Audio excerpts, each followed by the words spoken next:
Good day, everybody. This is Joe the Weather Guy, and you're watching this on my ham radio YouTube channel, Victor Echo 5 Juliet Lima. I just want to give you a quick overview of the brand new map that Saskatchewan Highways has just implemented a day ago. Very important for you to understand. For this to work properly, you have to have some indication here what you want to look at. There was some confusion this morning on the Weather Tracker website on Facebook as to why Yorkton disappeared. Well, it didn't really disappear, but it was covered up by this number 4, now at number 5. You can see here, and they wonder, well, why was it covered up? What that is construction. You can see that here on the legend. You can turn that on or turn that off. The primary reason people would come here, of course, would be road conditions. You can click on here, you can see the legend for road conditions, and you can then see on the map black or yellow, white for travel not recommended, and red for road closed. Thankfully, we don't have any of that right now that I can see.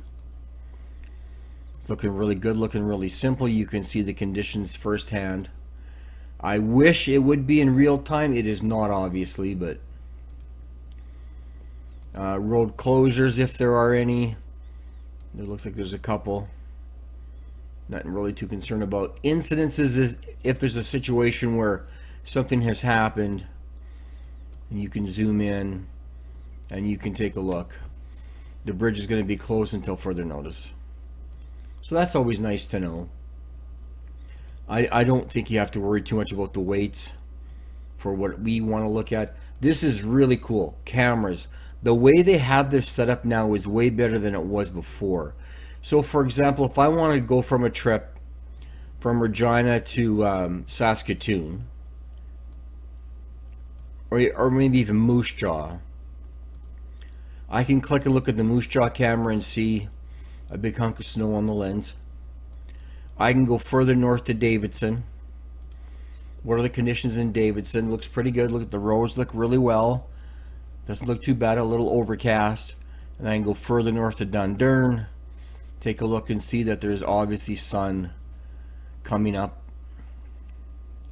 And it might be a nice day in Saskatchewan, hopefully. Weather radar is really nice too. You can click on that and you can see there is probably going to be some snow in the southeast, maybe southwest, depends how far this belt goes, which is really nice. The weather forecast is kind of cool too. It's a one-stop shop. You don't have to go back and forth to different pages. So you can see weather forecast here for whatever. So for example, if I want to see what the weather forecast is for Regina, I simply go over here, click on the little guy right there, and there she is. Very nice, very cool. Weather alerts, as of right now, there's only the one. Way up here in Lloyd. And you click on that and you can see that it's an extreme cold warning for Lloyd. That's it for now. It is going to get really cold tonight though, so be careful. You don't have to worry about border crossings, ferry crossings, or parks. The main stuff you're going to concern yourself with is road conditions. You might be road closures, instances. You might want to see what construction. Cameras is, like I say, really kind of cool. The weather radar is nice to see too. So there's a really quick walkthrough of the brand spanking new interactive user-friendly maps from Saskatchewan Highway Hotlines. Thank you so much for listening, and 7-3.